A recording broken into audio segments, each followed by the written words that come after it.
Et bienvenue, bonsoir et bienvenue dans Dick et Si numéro 83, votre rendez-vous hebdomadaire qui vous parle de catch, mais pas que, aussi de MMA, et comme dit Fab si joliment, wesh à vous, apparemment sur le chat, et bonsoir Traf. Bonsoir à vous, je suis content d'être de retour parmi vous, et bien entendu pour cette émission je suis avec mon camarade, mon acolyte, Fab. Fab, comment vas-tu ? Bonsoir à tous, ça fait du bien de revenir, ça fait du bien de revoir Max et reformer le duo pour ce DKC, non, très content. On Moment est de détente ce soir. retour. On est de retour Ouais. pour pas vous jouer un mauvais tour. Par contre, on joue que des tours sympas. Ouais, ça va, normalement. Normalement, ça va. Tu nous as manqué, Max. C'est gentil, j'aime bien. C'est très gentil. Bonsoir, bonsoir à toi.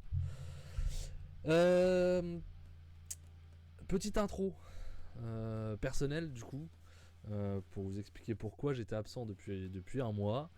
C'était pas un ras-le-bol ou c'était pas quoi que ce soit. J'avais, vous le savez, enfin, j'en ai déjà parlé, un concours que je devais passer fin du mois.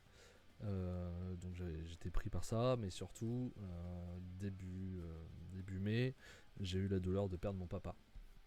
Et du coup j'ai eu besoin de me concentrer un peu sur moi-même, sur ma famille et de réussir à passer ce moment difficile. Donc c'est pour ça que j'ai préféré me mettre en retrait pendant un mois suite à la perte de mon père. Et j'ai eu besoin de ce petit temps pour se recentrer sur les choses importantes. Et voilà, je préférais être franc avec vous, vous expliquer pourquoi j'étais absent. Il n'y a pas de rap-ball, il n'y a pas de... Ne vous inquiétez pas, c'était juste un moment difficile à passer. Et voilà, maintenant je suis de retour et on va redémarrer comme en 40, comme dirait l'autre. Et comme dirait l'autre dans les années 80. Ouais, 40, non, j'ai pas envie d'y retourner en 40 mois. J'ai pas dit quel siècle. Hein. Merci pour vos messages de soutien, c'est très gentil. Et bonsoir, du coup, SCH, ou Bermuda. Pas le même. C'est pas SCH. C'est pas SCH. Non, c'est pas le même. Ouais. Pour moi, pas, peut-être. Hein, pour mais... moi, pour moi, SCH, c'est Shelder Up, c'est un joueur de foot. Donc, Ah non, bah pas. mais je crois que SCH c'est un chanteur aussi, c'est ça, un rappeur peut-être. Ouais, c'est. Je m'ont gâté là, mais. Vrai, non, je suis désolé, je ne le connais même pas. Donc encore une fois, tu vas dire que c'est de la merde, que je suis nul, mais je ne connais pas. Non, mais c'est pas ultra quali non plus, mais il est connu. Et SCH se dit che. Ok, CH en l'occurrence. Bonsoir Damien, et merci pour ton soutien. Et donc en l'occurrence, oui, pour moi, SCH, c'est le début de Shelder Up. Très bon danois ou norvégien, je ne sais plus, ailier. Je me rappelle plus. C'est FM ça, je te le dis. Hein. Sinon je ne connaîtrais pas. De quoi on va recommencer comme en 40, hein, je vais la ressortir cette truc de merde. De quoi on va pas parler mon cher Fab, après avoir pensé à dire ça d'ailleurs la semaine dernière dans l'émission que tu as fait avec Traf et Ngringo pour Double or Nothing. J'ai bien vu que tu l'avais dit. Donc de quoi ne va-t-on pas parler? On va pas parler des Français à Roland Garros. Non. C'est fini? Non. Il a pas fini encore, Moutet, là. Non, je crois il est en train là. Mais par contre, il est en train de mettre 5-1 Sinner. Corentin Moutin est en train de mettre 5-1. Eh bien, c'est la fin de l'émission, puisqu'on va regarder donc le Moutet Sinner. Parce que là, c'est une surprise. Hein. Attention. Bah ouais, c'est clair. Ça va pas durer, il y a 105-7, hein, c'est ça le problème. Et bonsoir Cookie, merci beaucoup. Qu'est-ce qu'on va pas parler? On va pas parler de... Alors, parce que je ne sais pas, qui est passé entre Saint-Etienne et Metz? Je sais qu'il y avait 2-1, 2-1. Ouais, ok. Ils ont été quoi, prolongation, penalty 2-2 en prolongation, donc Saint-Etienne est de retour en Ligue 1 pour le plus grand bonheur des Lyonnais, bien sûr. Honnêtement, je pense que les Lyonnais voulaient voir Saint-Etienne remonter. Oui, ils veulent ça.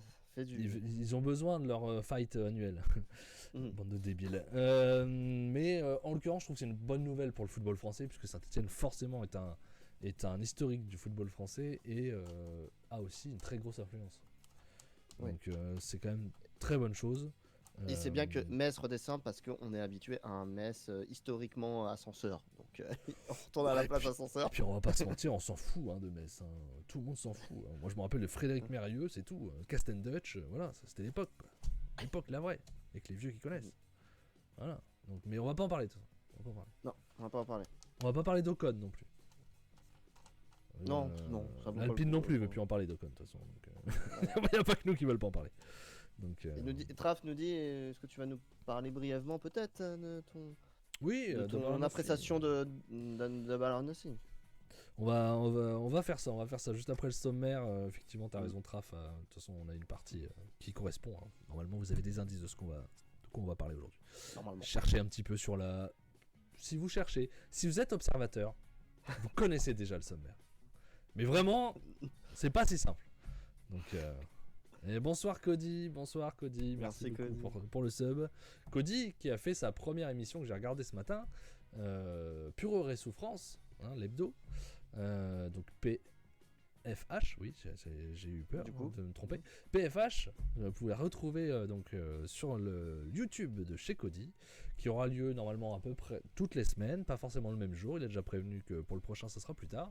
Et il vous fait un petit récap de la semaine Puro, donc allez voir ça. Ça dure une quinzaine de minutes et ça vous permettra de rester dans l'actualité Puro Ressou. Voilà. C'est ça, parce que ça va vite. Cody. Puro, donc. Ah bah il y a pas mal de choses, D'ailleurs, on en parlait avec Fab hors antenne. Hors antenne, qu'est-ce qu'on croit la radio on en parlait avec Fab ce matin. On pense faire le jour, voilà, merci Fab, le jour de la je peux l'annoncer hein, Fab. On pensait faire quoi? Bon bah je vais l'annoncer. Le jour de l'annonce du G1, une émission spéciale le soir même qui sera prêt à rediffuser sur YouTube, qui durera sûrement pas longtemps, hein, mais pour faire le reveal, en tout cas reparler des reveals qui ont été faits le matin, parce que normalement ça sera dans une conférence de presse le matin, pour nous en tout cas. Et on fera un petit reveal, un petit retour sur ce qui est annoncé pour le G1, les groupes, les avis, voilà, on va essayer de se faire un petit truc pas très long, mais il y aura sûrement, donc ça devrait pas être la semaine prochaine, il y a de grandes chances que ça soit la semaine d'après. Normalement ça va être c'est ça, Dominion, le show de El Desperado, toi. C'est ça, donc ça va être semaine prochaine, semaine d'après je veux dire, pas semaine prochaine, et donc on vous fera une petite émission flash comme ça qui apparaîtra et qui sera aussi rediffusée sur le YouTube des Kicks et des Claques. Voilà. C'est ça. Prions que le G1 revienne à 2 blocs. Alors Jérémia, je n'y crois pas, je te le dis tout de suite. Non. Je suis persuadé qu'on aura de nouveau 4 blocs de 8. Même s'ils ont perdu du monde, remarque, c'est vrai qu'ils ont quand même un petit peu moins de monde en quantité. Ils vont inviter. Oui, il y aura des invités. J'ai vraiment très grand espoir, et cette fois-ci je pense que ça va se faire, que Nakajima sera bien au climax. Il a l'air d'être au show spécial de El Desperado avec son histoire d'invitation, parce que c'est un El Desperado invitationnel, et une vidéo où Nakajima reçoit une invitation. Une enveloppe. Ouais. Une enveloppe. Il y a des chances que l'annonce du G1 Climax se fasse après le El Desperado invitationnel. Jake Lee peut-être, mais Jake Lee est encore chez Noah, tu vois, donc il y a quand même... Mais je suis d'accord avec vous, hein, je pense qu'il y aura aussi Jake Lee. Mais ça n'aura pas la même importance même, je dirais, que si c'est Nakajima qui lui est libre. Il faut quelqu'un qui vienne vraiment. Faut pas un Kaito qui se fait un peu serpillière au final, comme l'année dernière, quoi. Ça sert à rien. C'est ça, comme dit Traf, quoi. Pas vu. Bah alors, il parle de Nakajima du coup, lui, mais même principe, quoi. C'est clair. Vu qu'il affronte Naito avant, je le vois bien win. Ah, tu vois Jake Lee gagner Naito? Oui, c'est possible. C'est possible. Mais c'est vrai que ça ferait du vent frais. Nakajima est libre, donc il faut qu'il saute dessus, donc c'est le moment. Jake Lee, comme on sent qu'il est un petit peu plus libre que d'autres aussi, même s'il est encore chez Noah. Il y a de grandes possibilités, ça amènera beaucoup de fraîcheur et beaucoup d'intérêt. Donc en ME de All Together, oui. Alors je pense par contre qu'on a eu les annonces du climax avant. Je pense, avant All Together. Alors que Ikuleo, quand il va gagner le J1, hein un traf. Non, on en parlera à ce moment-là, mais grand favori, ça reste Shota. Hein. Je pense, ouais. Vraiment, j'ai du mal à voir à qui pourrait le donner. En tout cas, la jeunesse a des chances. Allez, le Big Si Four, c'est pas Shota, faut le donner à Tsuji, quoi. T'as pas ouais, 50 le 000 Big solutions. Four doit être fortement concerné là-dedans, hein. Donc, ouais, Je- c'est très important pour la suite. On en Pour reparlera l'avenir de New Japan. Parce que là, en temps voulu. Ikule Okibana quasiment en 10 minutes, j'y pense. Arrête, Raph, s'il te plaît, je viens de revenir. Tu veux que je me casse? Tu veux que je reparte direct, c'est ça? Mon dieu. Donc alors, on a toujours pas fait le planning, le sommaire, mon cher Fab. sommaire. Dis-moi tout, de quoi on va parler, parce que moi je sais pas. On va parler d'AEW, bien sûr. On n'en parle jamais. Donc voilà, on va parler d'AEW. On va la suite après Double or Nothing, d'AEW Dynamite et AEW Collision. Qui fait la continuité des stories, hein, totalement, de Double or Nothing. Et on va parler de l'UFC 302. Qui a lieu, j'allais chercher où, mais bon, on s'en fout en fait. Totalement. Voilà, c'est ça, aux États-Unis. Et puis voilà, c'est déjà pas mal. Bonne soirée, Cody. Bonne soirée à toi. Et c'est déjà pas mal, comme tu dis. Allez, objectif, 1 heure. Dans 1 heure, c'est fini. Hein. Ceux qui sont en replay, vous savez si je mens. Voilà. Ceux qui sont en direct, tant pis pour vous, vous verrez bien. Petit mot sur Double or Nothing. Allez, je vais passer en mode tac. En mode AEW, bim. Petit mot sur Double or Nothing. Alors, j'ai pas tout regardé déjà parce que bah, j'étais pas. Voilà, j'avais d'autres choses aussi à faire ces derniers temps. Donc j'ai regardé ce qui m'intéressait le plus. Fab m'a forcé à regarder Money. Donc je l'ai regardé. Un peu insisté, quoi. Un petit peu insisté. Donc moi j'étais pas chaud. Je l'ai regardé aussi. Alors, attends, je reprends la carte parce que je veux pas oublier tout ce que je pense. Paf bon, le buy-in, faut pas déconner non plus, j'avais pas que ça à foutre. Will Ospreay, Roderick Strong, j'ai beaucoup aimé cet opener. Sans grande surprise, c'est 2 catcheurs que j'aime, moi beaucoup. Je sais que Roderick Strong, je le préfère que Fab, par exemple. Je le préfère à Fab. Non, je préfère pas Roderick Strong à Fab, je préfère Fab. Mais, non, je préfère toi à Roderick Strong. Je préfère Roderick Strong. J'aime plus Roderick Strong que Fab n'aime Roderick Strong. Voilà.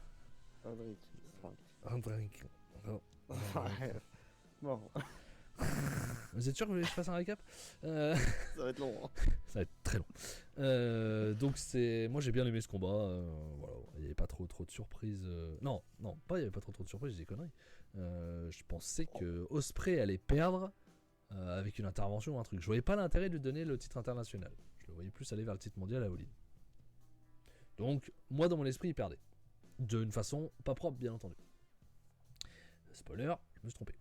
Le trio, je l'ai regardé aussi. Décevant quand tu vois les gens qui sont dessus. Assez décevant. Donc voilà, je vais pas aller beaucoup plus loin. On peut s'attendre à mieux, même s'il y a les guns et que je m'en bats les couilles. Mais ouais, quand tu vois les noms qu'il y a dans le combo, dans le match, tu fais ça aurait pu être quand même beaucoup mieux. Hein. Tony Storm, Serena Deeb, je n'ai pas regardé. Orange Cassidy, Trent Barreta, j'ai regardé, hélas. Quelle catastrophe. Enfin, quelle catastrophe. Pareil, c'est 2 bons catcheurs, mais c'était mou. Il s'est rien passé, oui, non, mais franchement. C'était vide en fait. C'est ça. C'est vide de chez vide. J'ai pas compris. C'est un match vraiment pas de pay-per-view. J'ai trouvé ça très vide. Voilà. Ça manque de violence par rapport à la storyline. Ouais, c'est clair. De haine. Ça manque vraiment de haine. Hein, c'est clair. Hein. Et quand t'as dit ça manque de vie, je crois que tu disais que ça manquait de vieux. Donc après on arrive sur Jericho justement. Et il est trop vieux, lui, par contre. Pauvre Shibata, quoi. C'est horrible ce match. Tristesse Shibata. Tu es mieux sur ce qu'on va parler tout à l'heure. Hein. Ouais. Reste plutôt là-dessus. Vraiment.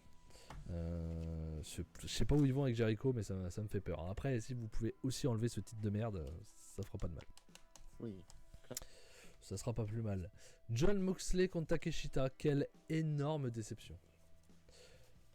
Quelle énorme déception dans le sens où t'as 2 catcheurs très très bons, enfin, surtout Takeshita. John Moxley, je suis pas un aussi grand fan qu'un Traf par exemple, mais ça reste un bon catcheur dans son style.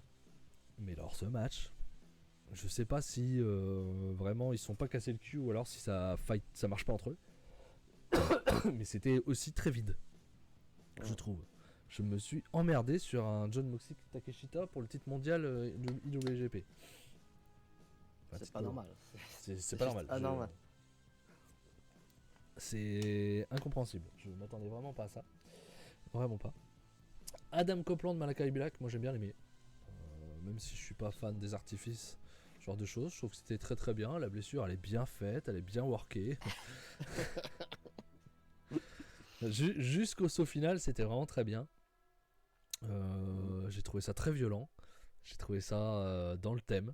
Moi, Adam Copeland à 50 ans, il est épatant quand même. Par contre, qu'est-ce que c'est que ce saut de merde, quoi. Mais il a eu peur. Hein. Comme je disais, il y a la Ouais, peur de se c'est faire ce que t'as mal, il y a dit, la ouais. peur de tout, quoi. C'est complètement Patatras. pété. Patatrac, patacrac même, je crois, là, Là, dans du ce coup. cas-là. Ça fait mal. Bon, TNT, libre, on va en parler tout à l'heure. Ouais. Titre TBS, donc Mercedes Moné qui bat Willow Nightingale. Moi, je suis pas aussi chaud que vous. Déjà, j'ai préféré le main event et l'opener. Mercedes Moné, je ne suis pas son plus grand fan, personnellement. J'aime pas le fait qu'elle qu'elle est là depuis 3 mois, qu'elle ne catch absolument pas un match, à rien, qu'elle va directement au titre sans rien foutre et qu'elle le gagne. Moi, ça me plaît pas. Voilà. Ça me plaît pas de tout lui donner sur un plateau comme ça, Mercedes Moné.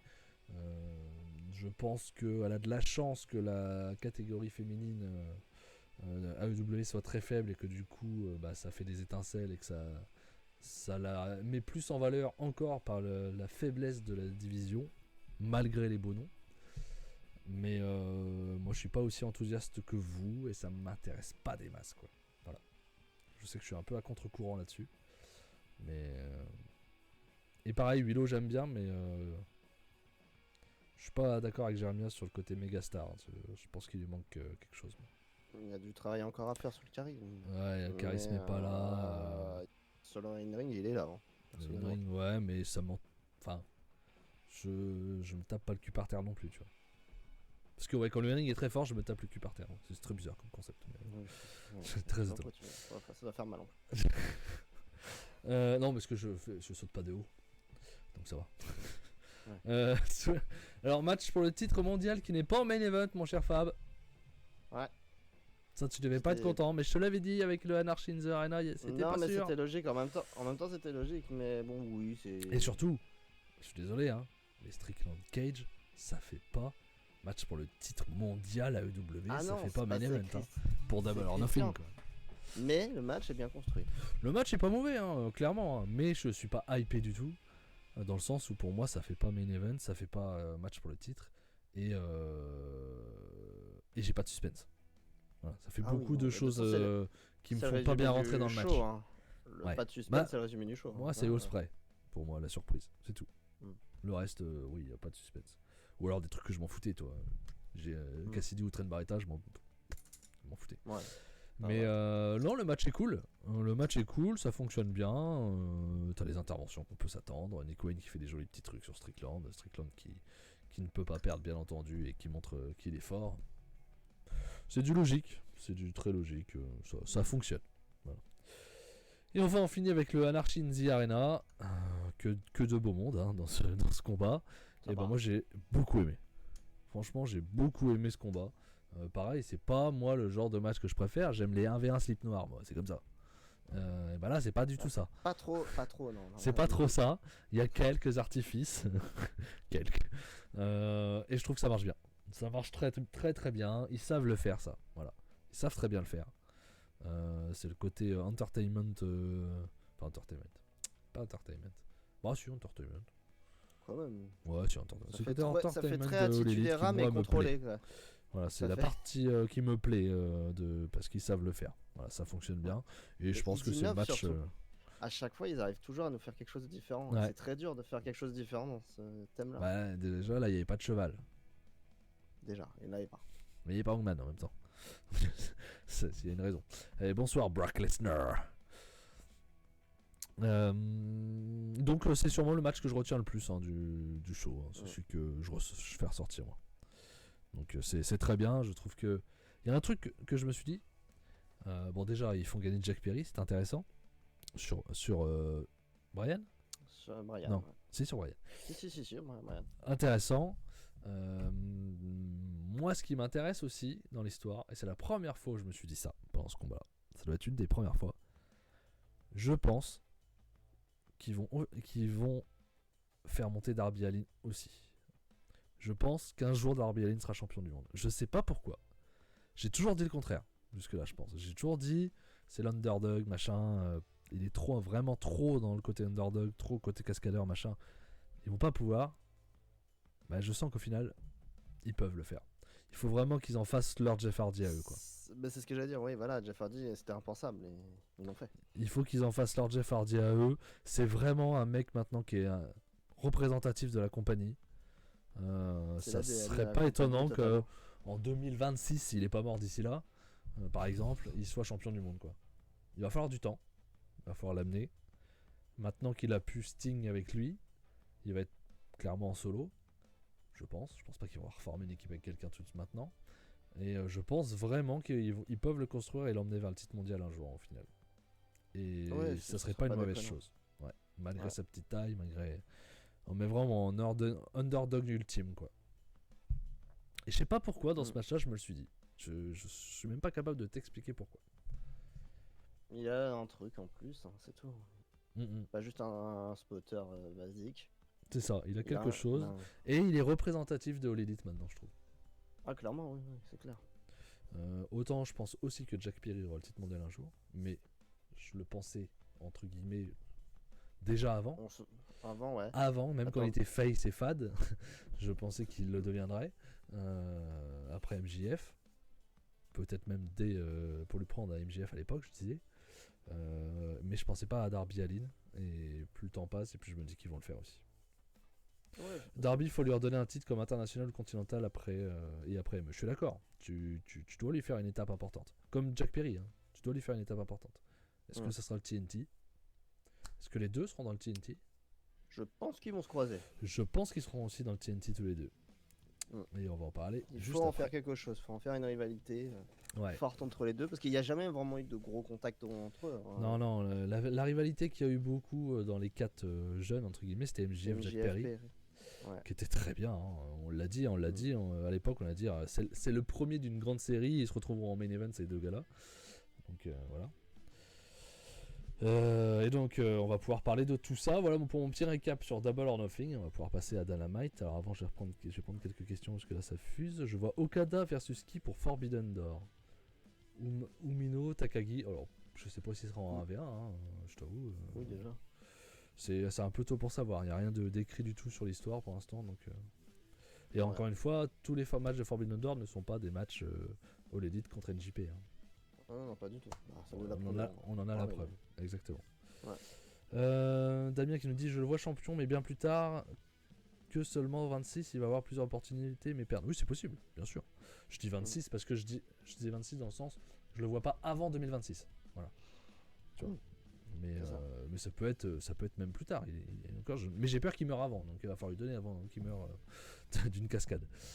Donc Perry a trouvé son truc. Ouais, à voir qu'il soit pas trop non plus dans la tricherie complète et qu'il ait autre chose, mais je suis assez d'accord. Et Fab, je te donne la main pour Dynamite. Ouais. AEW Dynamite, c'était le 243e épisode. On était à Inglewood, en Californie, à la Kia Forum. Il y avait 5500 personnes quand même. Donc de bonnes salles qui se remplissent mieux. Ça va mieux déjà. Commenté par Excalibur, Taz et Tony Schiavone. On commence le show rapidement. C'est Mercedes Moné qui lance le show. Audience oblige. Hein. On balance le paquet direct. Promo très classique de Face. Tu l'appelles comme ça, toi, le paquet, quoi. Monnaie, tu l'appelles le paquet, quoi. On balance le paquet. C'est le paquet de pognon, si tu veux. C'est le paquet pognon, si tu veux. C'est l'alias de pognon. Le paquet de monnaie, quoi. Voilà. C'est ça, on le balance en premier, voilà. Promo classique, allez, entre les deux, encore heel face. Je la vois beaucoup plus heel dans ce qu'elle propose, mais bon, elle reste babyface. Voilà, voilà. Elle parle de Willow Nightingale vite fait, qu'elle est pressée qu'elle revienne pour qu'elle casse la gueule à Statlander. Bref, derrière on enchaîne très rapidement avec elle dit je prends n'importe qui, voilà, j'ai peur de personne, je suis une championne maintenant. C'est Sky Blue qui répond à l'appel et on aura un match à Dynamite. Ouais, ça va, c'est à Dynamite, hein. C'est pas Forbidden Door. Encore eux. Oh bah tu. Donc voilà. Rapidement, voilà. Et on enchaîne tout de suite. C'était un match Swerve Strickland à affronter Kill Switch. Promo. Mais HBO, pourquoi promo HBO. Pourquoi Promo Tu- HBO. tu viens de battre le plus important du clan, Christian, et tu tapes le sous-fifre après. Ça, c'est pas normal. Ça, c'est de la merde. C'était surtout pour la promo de House of the Dragon, la saison 2 qui arrivait sur HBO. Et en gros, je pense qu'ils cherchaient ce qui se rapprochait le plus à un dragon. Ils ont trouvé Kill Switch. C'est vraiment ça. Hein. Sinon, il y avait American Dragon, mais bon. Ouais, mais du coup, ça marchait pas. Mais je crois qu'il avait fait l'année dernière pour la saison 1 déjà. Mais là, cette année, moi, voilà. Scénaristiquement parlant, je suis désolé, c'est bidon. Oui, c'est pas. Mais bon, voilà, ils l'ont fait. Strickland gagne le match très classique. Bien, mais sans plus. C'est un peu balèque. Mais voilà, Strickland qui gagne, qui coupe une mèche de Kill Switch. Mèche qui était en fait une fausse mèche sur son masque et on le voyait très clairement. Mais bon, enfin bref, voilà. Parce que, Pour le cloner. Il veut cloner le dinosaure, je pense. Jurassic Park. Peut-être, ouais.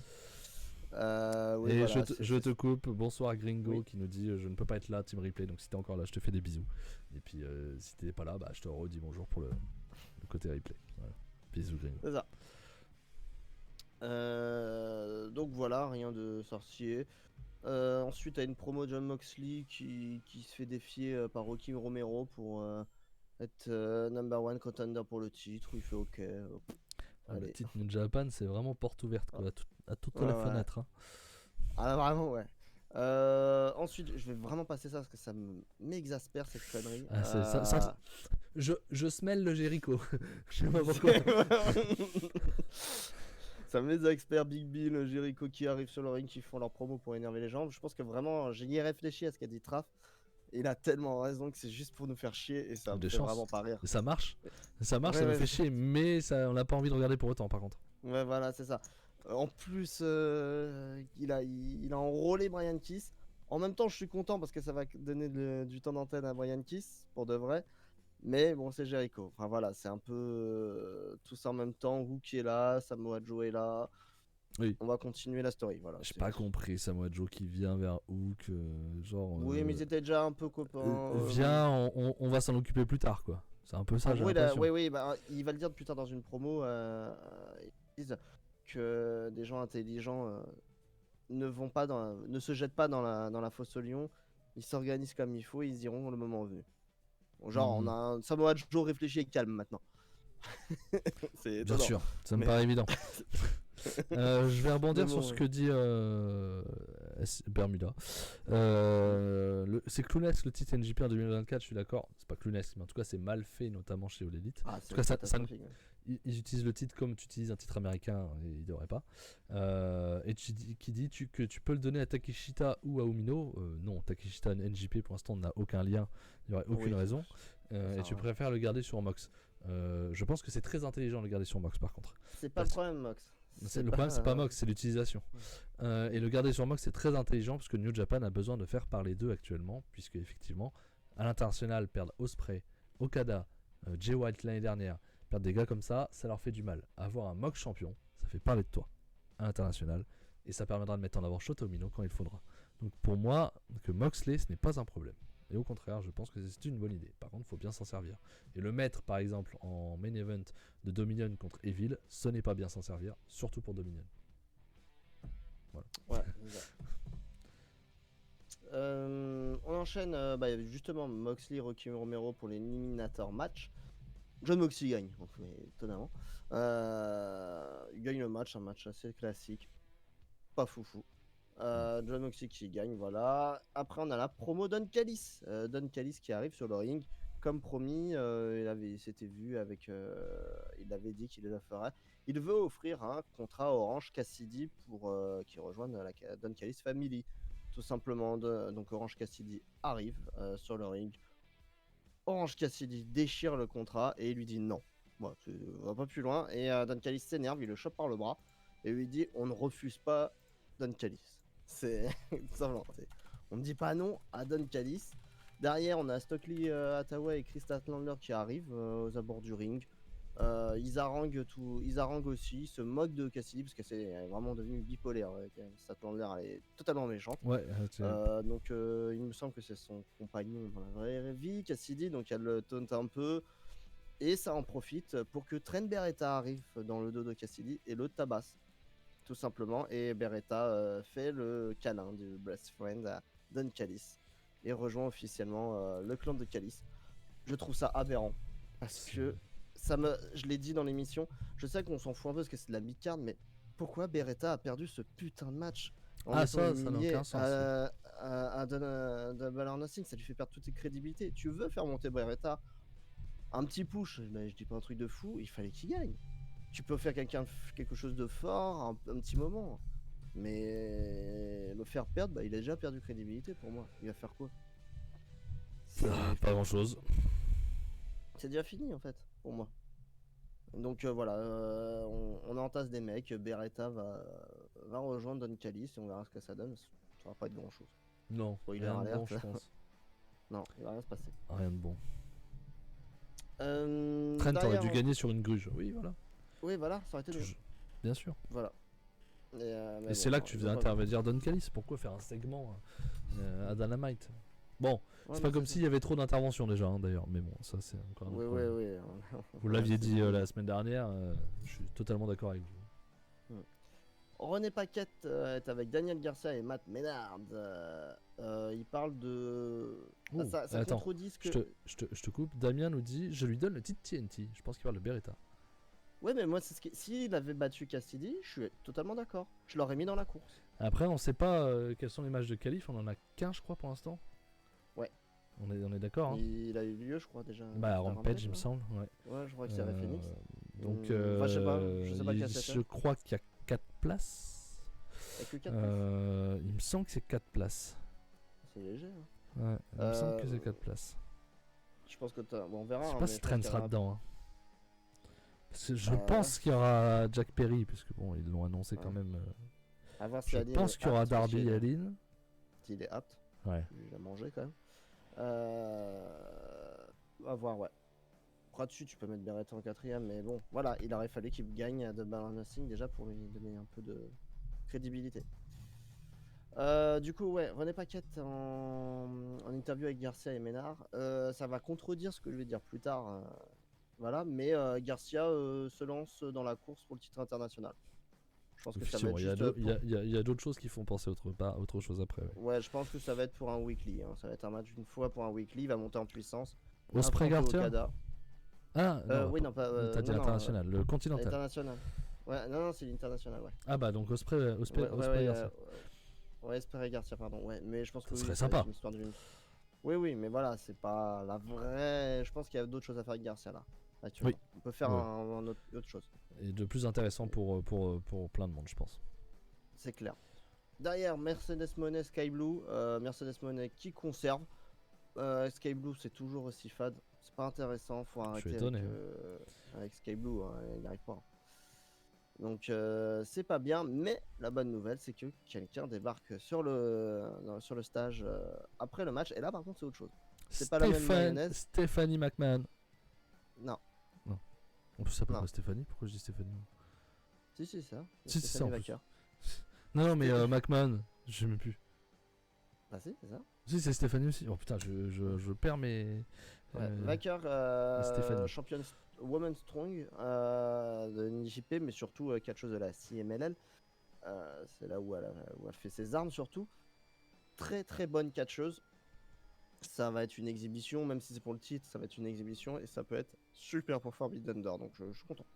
Oui, à voir ce que ça va donner. Très belle affiche. Après, comme moi je suis pas aussi excité que vous avec Monet, on verra bien, mais oui, l'affiche est belle, c'est sûr. C'est sûr, et puis là ça marche bien dans Forbidden Door, t'as CML et en même temps NJP en plus, donc Ouais, Très bien, très bien. Et bonsoir c'est à clair. Rick qui nous a rejoint. Bonsoir à toi. Et on passe à la grosse promo de la soirée. Il y a beaucoup de promos chez Dynamite. C'est normal, c'est l'après pay-per-view, il faut mettre en place des Ouais, choses. c'est logique ça. C'est logique. Les Young Bucks arrivent sur le ring, accompagnés d'Okada et de Jack Perry, bien sûr. Ils viennent sur le ring, ils fêtent leur victoire, ils narguent tout le monde. Ils parlent beaucoup de Jack Perry, surtout, qui a battu le dragon, hein, comme ils le disent. Et ils disent aussi qu'en tant que dirigeant de la compagnie, hein, euh, ils disent que malheureusement, ils ont dû enlever le titre à Copeland à cause de sa Sachant, grosse blessure. sachant que Tony Khan n'est pas disponible non plus pour prendre des décisions. Hein. Oui, il est pas là, il est pas Dynamite. Donc du coup, bah, ceux qui prennent les décisions, ils sont malheureux. Copeland, ils doivent lui retirer le titre. Donc Mais voilà, bon, ils lui retirent le titre, mais ils doivent désigner un nouveau champion. Et on peut pas laisser ils un titre pensent, vacant comme ça. ouais, on peut Forcément. pas, c'est pas d'un, voilà. Et ils désignent quelqu'un qui a battu un dragon, quelqu'un qui a fait une magnifique victoire et qui représentera bien ce titre. C'est Jack Perry. Jack Perry est nommé nouveau champion de la TNT, mais, non. Il a vu le coup, Tony Khan. Il a vu le coup arriver. Et Christopher Daniels arrive, descend à la rampe et dit qu'en gros, il est l'intérim, il fait l'intérim du président Tony Khan. Il a été désigné. Donc, un rôle sur les caméras pour Daniels. On va le revoir à Collision, donc je pense que ça va être un rôle plus récurrent. Ça va être notre general manager, peut-être maintenant, Daniels. Et il nous dit que non, Tony Khan, il a d'autres idées. Et ce titre, en fait, il va être réglé à Forbidden Door dans un ladder match. Et les Alors, qualifications vont. là, je t'arrête. Quand il dit leader match, ils font oh non, comme si c'était une catastrophe que ce soit un leader Oui. match quoi. Je sais pas pourquoi. Ils surjouent le. Ils ont pas surjoué le non, c'est pas Perry qui aura le titre direct. Ils surjouent ça sera joué dans un leader match. Tu fais une... Mais pourquoi tu peux en plus intervenir, connard? C'est très bien. Voilà, ça va être un ladder match et il va y avoir des qualifications lors des weekly. Il le dit clairement. Même d'ailleurs, en parlant de l'acting, je pense que tout est surjoué et totalement volontaire pour se foutre de la gueule du monde. Parce qu'avant, en début, avant qu'il parle de Jack Perry et tout ça, il y a on offre une voiture à Kazuchika Okada. Il fait le choquer, il fait semblant de pleurer. Et puis, regarde. Il est génial, Okada, il est génial. Donc ils font totalement, c'est des parodies de la VVE, hein, clairement, ils font des parodies, Oui, c'est clairement ça. des vieilles parodies des années 2000 où il y avait ce genre de segment à la con, on offrait des bagnoles, généralement qui finissaient pas la soirée. Mais voilà, c'est ce genre de choses. Donc premier match de qualification, c'était à Rampage. Je crois que c'était Isaiah Cassidy contre Rey Phoenix. Je sais qu'il y avait ce match. C'était absolument pas ça. C'était Takeshita contre Penta et c'est Takeshita qui s'est donc qualifié. D'accord, Takeshita qualifié. Ok. Ouais, justement, je suis allé C'était voir. c'était ça, c'était Isaiah Cassidy et Phoenix le main event. Ouais, mais c'est bien qu'à Rampage, le plus important, c'est l'opener. Oui, c'est à l'envers. Et donc, voilà. C'était l'opener. Takeshita Penta et Takeshita, donc c'est qualifié pour le TNT. Si on a Takeshita, Jack Perry, Darby Allin plus 1. Même Beretta, ça peut être très bien. Ça peut être un gros match. Hein. Ouais, ça sera quand même le moins intéressant des 4. Mais... oui, mais bon, il est pas mauvais non plus. Ça. Il en faut, non, il en faut pour perdre. Je pense, tant que j'y pense, rien à voir. Je pense pas qu'il nous écoute, mais je fais un gros bisou à Norbert, le pauvre qui a eu des problèmes de son, si j'ai bien compris, pendant Double or Nothing. Donc ça a dû être très dur à gérer pour lui, très dur mentalement. Quand t'as des problèmes comme ça, que tu peux pas faire grand chose et que t'es en direct. Voilà, j'ai beaucoup pensé à lui quand j'ai su ça et voilà, grosse force à Norbert pour ça. Voilà, il a quand même très bien géré, et Alain aussi. Hein, oui, je dis Norbert, mais Alain Mistrangelan aussi, bien entendu, mais je pense que c'est que Norbert qui avait des problèmes de son. Ouais. Mais du coup, la gestion était d'Alain qui a bien géré le coup. C'est passé ça, c'était pas non plus trop gênant. Donc voilà. T'as quand même fait notable, il y a le clan The Elite est à 2 doigts de descendre du ring pour casser la gueule à Daniels, hein, quand même, tout de suite. Oui. Et c'est The Acclaim qui vient et qui se met autour de Daniels pour bloquer, pour le protéger. Donc peut-être que The Acclaim va être concerné. Avec Papa Q. Oui. Donc est-ce qu'ils vont pas être concernés dans ce ladder match? Pas impossible non plus. Je sais pas qui tu mets dedans. Hein, des trous. Tu mets Bowen, c'est lui la star, hein, du clan. Ouais, mais j'ai pas envie. J'ai pas envie. Ah ouais, non, c'est clair. Ça m'intéresse pas. Euh, Derrière, on a une promo de Strickland qui parle de la suite, qui sera son aspirant, ceci, cela. Très très classique. On nous annonce que MJF sera de retour la semaine prochaine.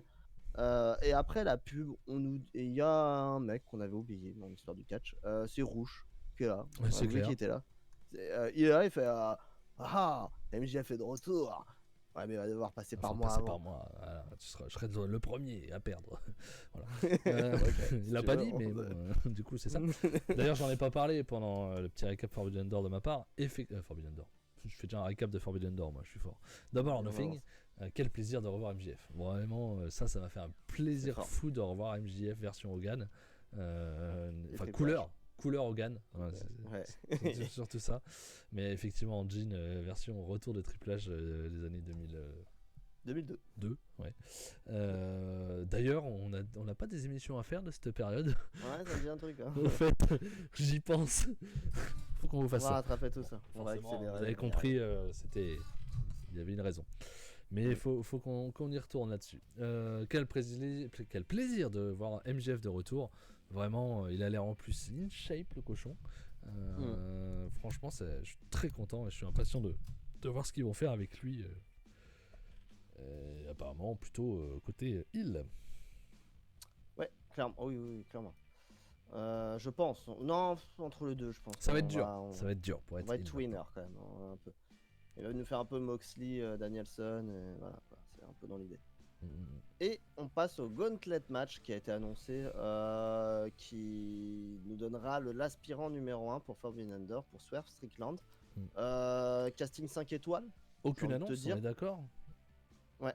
On savait pas du tout qui rentrait dans le match avant de voir le match. Non, On est il y avait d'accord. rien. Ça, c'était fou. Ça, c'était bien aussi. Jusqu'à ce Et que Fab me spoil, c'était vachement bien. Tu regardes jamais Dynamite Match, je m'attendais vraiment pas que tu le regardes. Jamais, exagère pas non plus. Dernièrement, un peu moins. Je m'y attendais. Mais bon, voilà. Casting 5 étoiles, on vous donne les participants du Gauntlet. Jay White, Pac, Mystico, Will Ospreay, Shota Umino, Claudio Castagnoli, Lio Rush, Orange Cassidy et même, qui est très sympa aussi, et Chisero, qui représentait CMLL. Monstrueux. Donc, le casting est monstrueux. Du casting Forbidden Dooresque. Voilà. Ouais, clairement. Ça, c'est intéressant. Là, tu te dis, sur le papier, Jay White. Je vois, tu fais Strickland Jay White, ça me va. Ouais. Pac, Strickland Pac, ça me va. Ça part. Mystico, j'ai envie de voir ça. Ah ouais, ça tape. Will Ospreay, je mets pas lui dans la liste de ce que tu dois faire. Shota Umino, pourquoi pas. Claudio Castagnoli, non. Lio Rush, non. Cassidy, non. Et Chisero, non plus. Voilà. Je dirais que ceux-là, je les mets pas. Mais tu me mettais Jay White, Pac, Mystico, Shota Umino, je me disais, c'est intéressant, ça change. Tu sais que de toute façon, ça se tournera pas. Hein. Mais notamment, moi, si je devais choisir, je me dis, tu fais Mystico, ça doit être fou. C'est exotique, c'est marrant. Tu montres que Sin Cara est capable de faire des trucs si tu mets pas des lumières bleues ou rouges.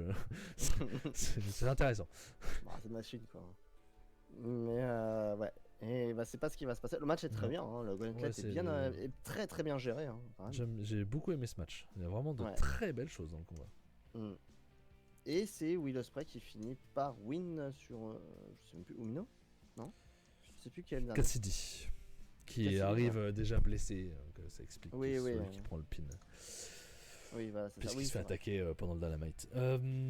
Ouais, Ospreay qui gagne, alors qu'il est champion international. C'est étonnant. C'est très étonnant. Surtout à Forbidden. C'est même pas qu'il gagne et qu'il est déjà champion, c'est que ça se fait à Forbidden Door. Tu t'attends à quelque chose de différent. Enfin, pas à quelqu'un qui est signé, quoi. Pour Forbidden Door. Ouais, après moi ça me gêne pas. T'es pas obligé de faire tous les matchs du NJP. Non, mais du autre. World, t'as le choix, quoi. Mais j'ai du mal aussi à comprendre. On est d'accord avec Draft, donc on est d'accord tous les trois. Je comprends pas la victoire d'Ospreay. Si tu fais la victoire d'Ospreay, je ne comprends pas sa victoire dans le international. Il y a un truc pour moi qui ne va pas. Pour moi, il doit aller vers le titre, mais à all-in. Donc là, c'est trop tôt. Donc ça veut dire quoi? Ils vont lui donner? Moi, je pense pas. Voilà. Au contraire, justement. Je pense qu'ils vont pas lui donner. Je pense qu'ils vont le faire perdre avec trahison. Est-ce que c'est ça que j'ai envie de voir à Forbidden Door? Pas spécialement. Alors le match va sûrement être super. Time limit Draw, tu penses, Traf? Ils ont 1 heure Non. Ils vont mettre 1 heure? Ou un time limit de 30 minutes? Non, je pense pas qu'ils puissent. Bah, il peut avoir un time limit avec la storyline qu'il a refusé d'utiliser le Tiger Suplex et ça finit en. Ça part en cacahuète après le match. Moi, je vois plus trahison de Don Callis, ouais. Hmm.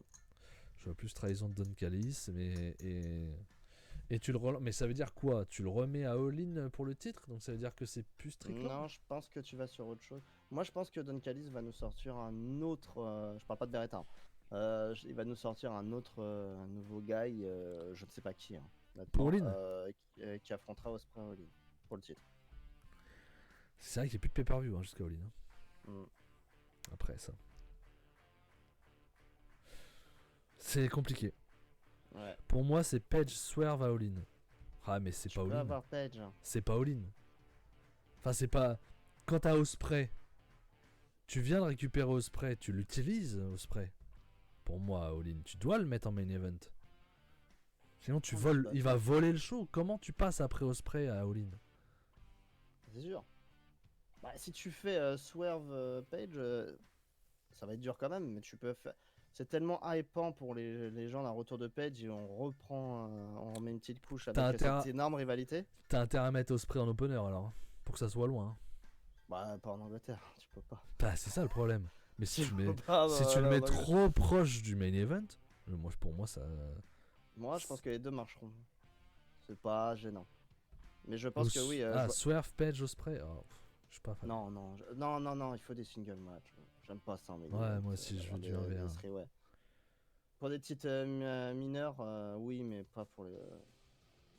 Ça me plaît pas trop. Ouais. Sachant que t'auras enfin, les rumeurs nous disent que devrait y avoir Bryan Danielson, Nigel McGuinness. Ce qui est déjà un truc qui va aussi voler le show. Si ça arrive. Nigel, oui, il crève d'envie de le faire. Attention, je ne sais pas du tout ce que va pouvoir faire Nigel pendant le combat. Hein, lui, il veut le faire. On sait, ça fait pas plus de 10 ans c'est que Nigel. C'est Nigel qui veut le faire. Ouais, et Bryan est d'accord. C'est juste est-ce qu'il sera apte à le faire? Est-ce qu'il sera cleané par les médecins, etc.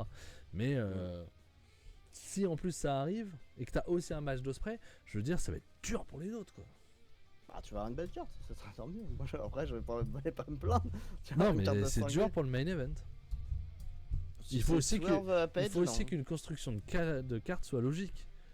Tu vois, si le pic il est au milieu et que derrière ils sont moins chauds les gars parce qu'ils sont tous les c'est très fort.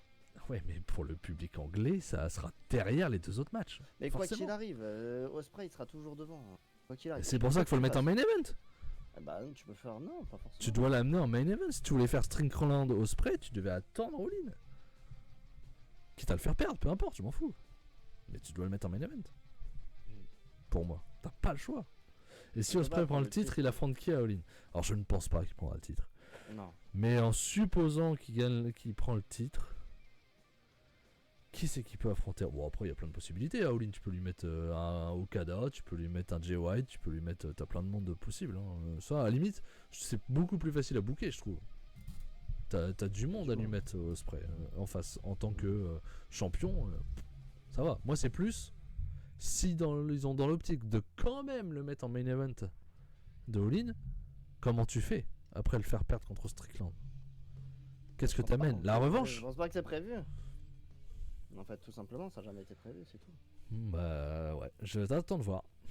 J'attends de voir parce que je suis pas persuadé que c'est pas prévu. MJF Ospreay, oui, j'ai très envie de voir ça d'ailleurs. J'ai très envie de voir MJF Ospreay. On peut l'avoir. À all-in, pourquoi pas, ouais. Pour le titre, en attendant, pour faire attendre MJF avant le World. Et bah, tu fais ça, hein, tu fais Nigel. Bon, on verra la forme. Sur le papier, hein, juste sur le papier. Nigel Danielson, tu fais Ospreay MJF et tu fais Swerve Page. Déjà, la carte. Dingo. Je crois pas à Swerve Page, moi. Bah, mais je suis d'accord avec Traf. MJF Ospreay, trop tôt. Pour moi, c'est un truc de. Il faut qu'ils aient le titre. Un des deux ait le titre, pour ça. Je pense. Ça va arriver. On pensait ça de Danielson, ça va arriver vite. Oui, c'est vrai. Mais Danielson ne veut pas être dans l'histoire du titre. Donc c'est plus compliqué. Mais moi, je crois pas en Page Strickland. Après 3 défaites de Page, à un moment donné, il faut aussi arrêter le délire. Oui, mais c'est pas grave. Si c'est bien pas booké, grave. c'est propre. C'est pas grave, t'as pris 3-0, non, t'as pas... Et alors, c'est bien booké. Si c'est bien booké, c'est pas déconnant Ah et non. ça fait une vraie rivalité. Non, Il y a- non, il y a parce un que vrai truc entre les deux. regarde l'UFC, c'est impossible. À l'UFC, c'est impossible. Oui, mais on s'en fout de l'UFC. Non, c'est mais pas- si, parce que c'est logique. À un moment donné, tu te fais laver 3 fois par le même mec, tu ne retournes pas, tant que c'est lui le champion, tu n'as plus de chance au titre. À un moment donné, Max Holloway, il s'est fait... C'est un putain de fighter, il s'est fait défoncer Il par faut Volkanovski, il n'avait plus de Il chance faut pour le titre, il le Il savait. faut savoir, il y a un truc qu'on ne dit pas en fait, mais on est bête en fait. Mais il y a un tournoi en fait. Il y a le tournoi Owen Ah, Hart oui. Qui doit désigner le challenger normalement, à All-In je crois. Pour C'est All-In vrai. il me semble. C'est vrai. Donc déjà en fait c'est tout simplement, Déjà- c'est tout bête. Très bien. Bah, c'est tout bête. Ouais, mais ça n'empêche. Ça sera quand même de la merde. Même si tu fais gagner Page, ça sera de la merde. Bah non, s'il gagne mais le si, tournoi. c'est de la merde. C'est de la merde. Bah, tu gagnes sur tournoi. Bah. Et alors attends, faut que je t'annonce un truc. C'est booké, hein. C'est eux qui décident. Donc je ils ont sais, un c'est- donc Ah c'est de la bon merde. C'est de la merde. Tu n'envoies Bah, moi, pas ça me dérange quelqu'un pas. qui vient de se faire laver 3 fois en même pas un an pour le combattre de nouveau. C'est de la merde. C'est de la merde. Il faut pas Non, faire je ça. pense pas. Par contre, c'est très bien de faire enfin un tournoi avec De mettre de l'intérêt à ce un tournoi. intérêt final, quoi, parce qu'on attend toujours Britt Baker et Adam Cole. Hein. On gagne en couple, ils sont Et- contents. Ouais. Voilà, et Willow qui a gagné la dernière et bah, je me rappelle me jamais qui a rappelle- gagné chez les hommes. Je me rappelle même plus que c'était Willow qui avait gagné le tournoi. C'est Willow et chez les hommes je me rappelle jamais qui a gagné la dernière. Bah, en fait, on a tellement été C'est déçus. Ricky Starks. C'était Ricky On a... Starks. Oh la vache, mon dieu. Il avait on, a... eu la rivalité avec CM Punk juste derrière, justement. on avait tellement été déçus, justement, que bah, ça n'entraîne rien la première année, que je crois qu'on s'est très peu intéressé à la deuxième année aussi. Oui, ils n'auraient pas fait d'effort non plus. Non. Que là, s'ils font vraiment un vrai Ah, oui. bracket avec des. Là, t'auras normalement un vrai bracket, c'est pour le titre mondial. Donc là, ça rigole pas. Ouais. Et c'est quand ça? Après Forbidden Door? Bah, ils ont parlé J'imagine. que ça allait arriver et ils en ont pas du tout parlé pour l'instant. Donc je pense qu'ils vont attendre après Forbidden Door. Ouais, parce que c'est rapide, hein, Forbidden Door, c'est fin du mois, donc...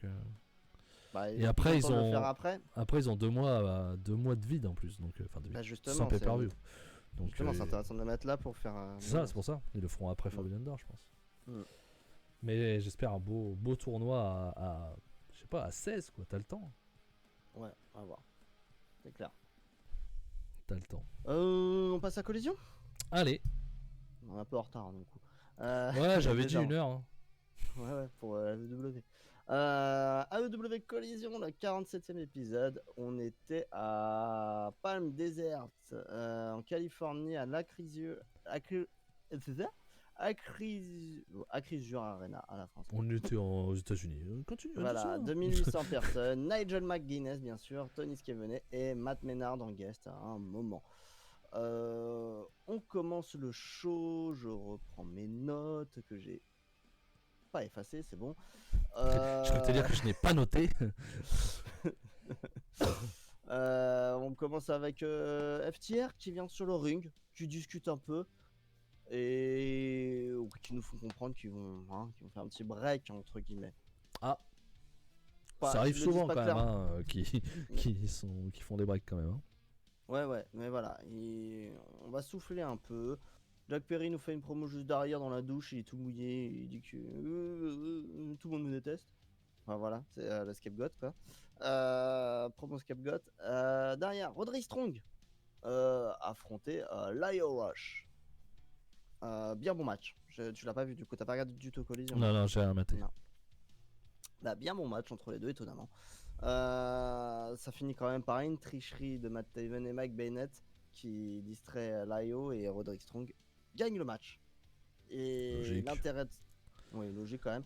Et l'intérêt, c'est que ça a été bien amené quand même. Même si ça a été bien amené, juste derrière, on va avoir une promo où Roderick Strong, enragé hein, quand même, et un peu énervé, arrive dans la Gorilla Position. Il croise Tony Khan qui est là, qui est du retour à côté de Daniel, qui est là aussi.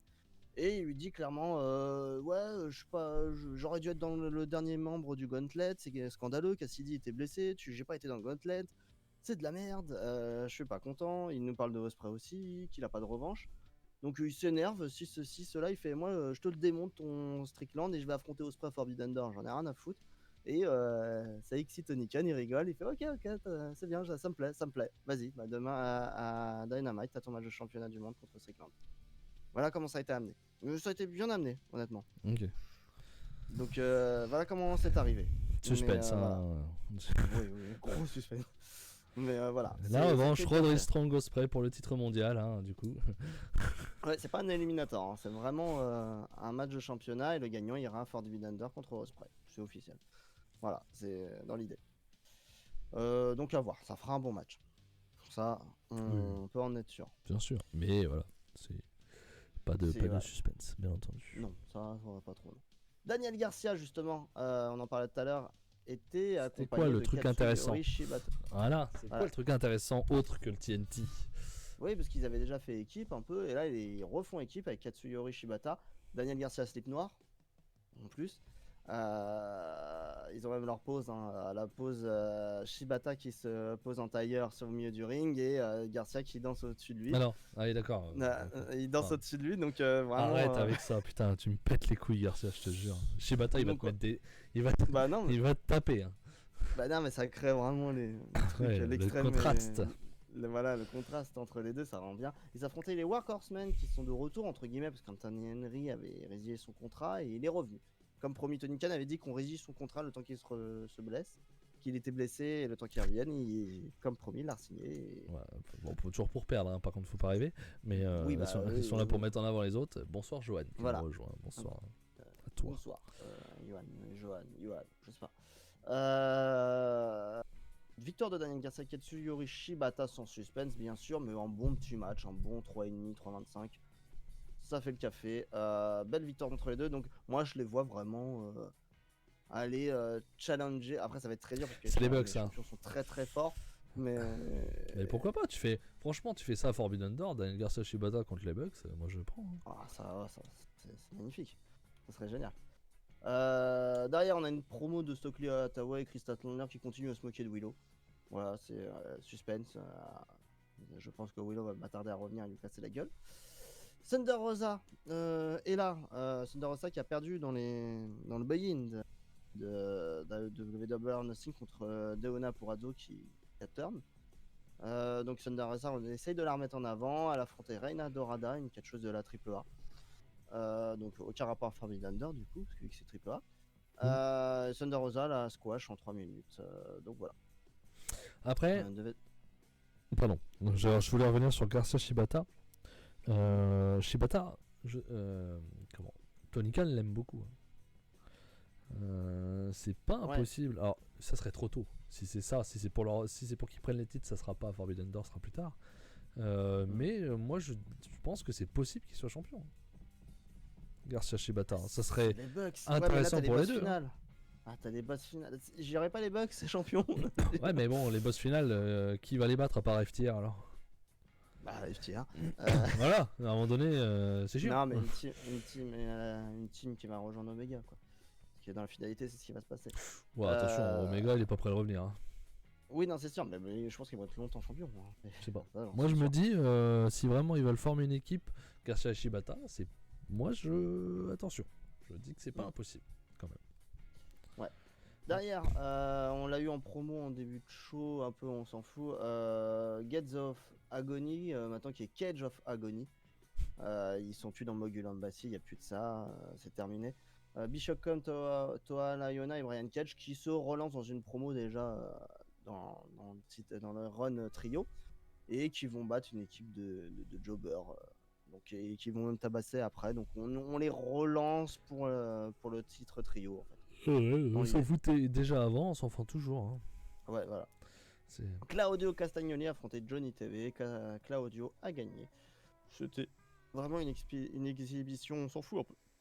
Donc, ouais. Comment ça, il s'appelle pas Johnny Collision d'ailleurs? Ouais, non, mais ça fait beaucoup après. Là. Comment ça en plus, même les shows en plus, non. Shane Taylor et Lee Moriarty, accompagnés d'Anthony Ogogo, hein, qui est dans leur clan maintenant. De retour affronté, tiens. Il était à Ref Pro, Ogogo, là dernièrement, c'était ça. Hein. Ouais, mais il fait partie du clan de Shane Taylor depuis quelques semaines déjà. Affronter une équipe qu'on connaît un peu, Max, du côté de New Japan Strong, The West Coast Wrecking Crew, Jorel Nelson et Roy Cisa qui sont un bon duo. Ils sont bons, en solo, c'est pas intéressant, mais en duo, c'est vraiment cool. Bon, ils sont là pour les faire valoir. Ils se font tabasser, donc je pense que Shane Taylor faire valoir. Voilà. C'est ça. Donc Shane Taylor et Moriarty, est-ce qu'ils vont aller en duo ou en trio? Je sais pas, mais c'est pour les relancer dans un titre, je pense. Parce que Ouais. Ogogo en fait s'amuse à mettre des KO punch aux adversaires à la fin Alors, du match. Donc je pense que c'est plus faire le trio. Ouais, parce que relancer pour un titre, si tu dis Garcia Shibata versus Slaybuck, ça a pas trop d'intérêt. Alors Shane Taylor, Lee Moriarty, c'est encore pire. Hein. Non, mais je pense qu'ils essaient de quand même recréer des teams. En fait. Donc ça sera Ils plutôt sont aperçus trio. qu'ils quand ont même. plus rien. Ouais, ils sont aperçus qu'ils ont plus rien. Donc ouais, il y a ça. Après en coulisses, il y a Iron Savage. C'est un duo trio qui vient de la ROH qui monte, qui sont sympas à voir et qu'il faut construire petit à petit. Ils sont pas très bien construits du coup là pour le coup parce qu'il faut une promo en parlant des trios aussi. Et Kill Switch arrive, il les tabasse tous les trois. À lui seul. Du coup, vu que le machin parle pas beaucoup, on sait pas pourquoi. Donc, Ah, puis je m'en fous, mais alors ouais. qu'est-ce qu'ils veulent Et, faire, quoi? Je sais pas. Et peut-être Christian et, en trio. Hein.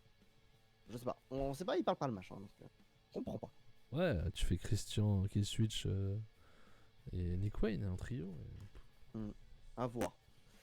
T'intéresse pas, Et le main event, gros main event quand même, hein. Pour le titre international, c'était Will Ospreay contre Kyle O'Reilly. Ça va durer une vingtaine de minutes et étonnamment, c'est un banger. Étonnamment, c'est super. Ça envoie du lourd. Un O'Reilly vraiment agressif hein, comme il faut. Il tente tout ce qu'il peut, bien sûr. Et il ne va pas gagner. Moi, je suis à 4,25 sur ce match. Donc, grosse note pour finir les weekly de AEW cette semaine. Hein. Le weekly intéressant quand même. C'est puissant. T'as quand même même si on regarde pas Rampage, mais t'as quand même un Penta contre Takeshita aussi, même s'il ne l'ai pas vu. Enfin, sur le papier, c'est bien. C'est encourageant. Je trouve que c'est toujours encourageant. Ils ont fait des bons tappings. C'est pas incroyable, mais c'est très bien comme ça. Will Ospreay qui gagne. D'ailleurs, tu as une promo de Swerve Strickland qui le nargue en vidéo. Voilà, grosso modo. Qui dit que voilà, je te nargue. Normal. Je m'occupe de l'autre clown là, cette semaine et après on se retrouve. Quoi. On se retrouve fin du mois. Et bonsoir Loïc. C'est ça. Et bonsoir à toi Loïc, hein, tout de suite. Forcément, ça c'est logique. Ouais, voilà. Mais voilà, je suis toujours très satisfait de ce qu'il se passe actuellement chez AEW. Voilà. Moi je suis toujours dans l'attente, j'attends de voir la suite. Voilà. J'attends de voir, là par exemple, la partie Ospreay vers le titre, j'ai du mal à comprendre. Donc je veux voir où ils vont m'emmener quoi. Oui, je comprends pas, mais je suis pas. Il y avait tellement d'autres possibilités en fait. C'est ça qui est étonnant. C'est comme ça, on verra bien. Avec la petite musique, on dirait que c'est oui, triste. et aussi, c'est pas pendant les shows, ça a été à Stardom. Mina Shirakawa a défié. Il y a eu un défi de Tony Storm. Elle a répondu au défi. Mina Shirakawa, donc ça va être officialisé à Dynamite. Mina Shirakawa va aller au titre de Tony Storm, sans grande surprise. Okay. On se doutait que ça allait être ça à Forbidden Door, hein, parce que Maria met entre les deux, forcément. Donc voilà, ça va être la story. Ok. Semaine prochaine, à Dynamite annoncé Strickland Strong, bien entendu, et Saraya Mariami. Rien à collision, rien à Rampage pour l'instant. Il y aura sûrement un match qualification pour TNT. Logique. Après, à voir. On verra bien ce que ça va nous donner, mais on est sur la route de Forbidden Door. Ils ont plein de trucs à nous annoncer, à nous préparer, donc on verra bien ce qui nous prévoit là-dessus. C'est difficile de se rendre compte, on va pas se mentir, mais c'est intéressant.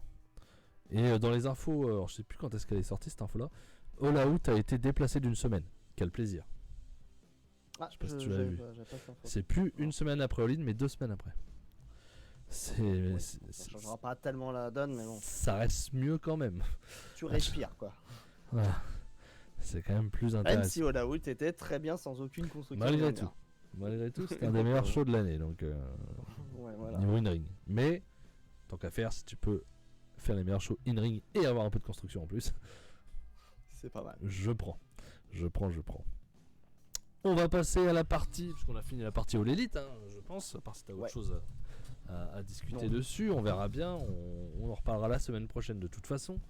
Et on va passer donc à la partie UFC paf, je passe là. Et on va vous parler de l'UFC. Là, c'est moi qui vais reprendre la main. L'UFC 302 entre Islam Makhachev et Dustin Poirier. Dustin Poirier qui avait battu BSD, hein, rappelez-vous, à l'UFC 299. Un BSD un petit peu affaibli et un Poirier très efficace dans le deuxième round. Malgré ses guillotines pourries, guillotine qu'il n'a pas tenté ce soir.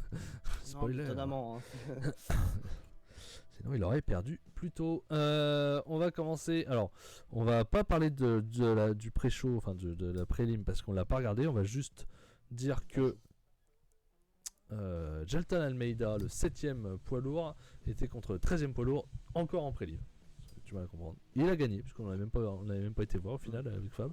Il a gagné, il était favori, il a gagné, et il n'était même pas le dernier match de la prélim. C'est vraiment Almeida, voilà. Et là, avec sa victoire, est-ce qu'il pourrait pas avoir Cyril Gane à Paris, hein? Oui, il l'a clairement dit en interview. Ah bah, je ne l'avais pas vu. Voilà. Lui, il le veut, en tout cas. Parce que il n'y a personne d'autre de libre pour Gane, hein. Donc ça serait logique que ce soit Almeida. Attention pour Gane, quand même. Attention pour Gane, au moins il aura affaire à un gars qui fait du sol et de la soumission, parce que je crois qu'il a gagné par soumission d'ailleurs. Oui, par soumission. Ouais. On va passer directement, on va aller assez vite sur la carte parce qu'elle était pas folle, hein, on va pas se mentir.